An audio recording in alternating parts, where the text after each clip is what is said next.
In the dead of night, the walls of the palace rumbled, waking all within. The night outside lit up like daylight.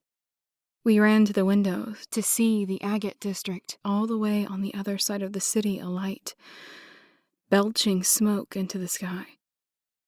Everyone ran to assist. When I arrived outside the walls of that quarter, I saw even the prince assisting with the relief efforts. The very richest inhabited this sector of the agate district.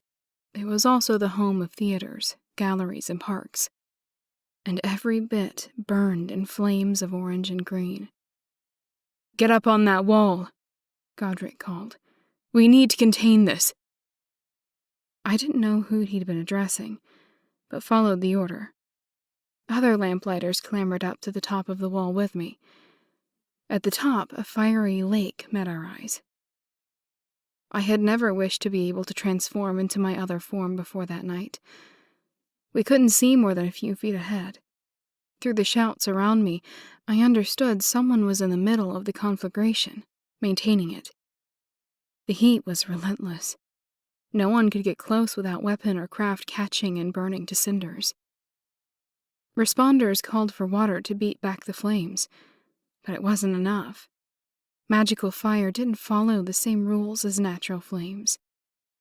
I climbed back down from the wall and tried to draw close, thinking I could withstand the blaze and stop the magus within.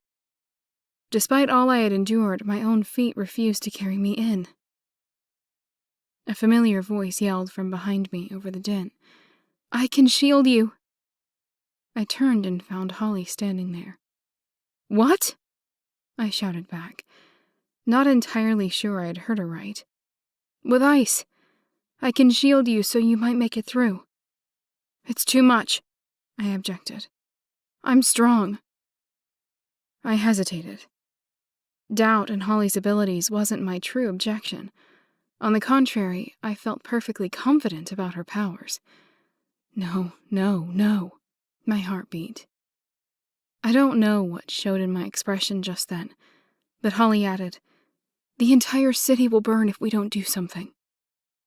She was right, and I believed she'd already weighed the risks. It was an easy calculation, but I didn't like it. I looked back to the fire and drew in a steady breath, nodding. "Do it."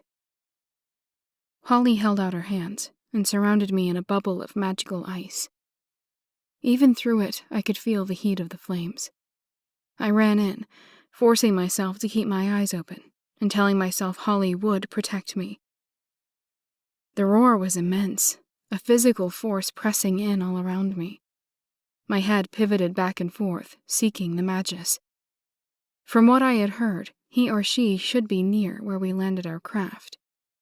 I wondered briefly how our arrival related to this attack, for surely it was connected. I recognized the little alcove where I had transformed. Close. I should be close. I had no idea how hard the ice bubble taxed Holly. What would happen to me if her strength gave out? Could my body stand incineration? I didn't fancy finding out, not while Nicodemus still lived. I clamped down on suspicions of betrayal, the darkest parts of my memory whispered. I did not have time for those. Not now.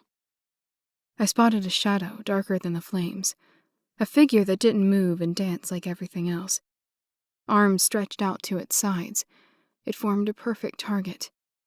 For what? Bloody blazes, I had forgotten to grab a weapon.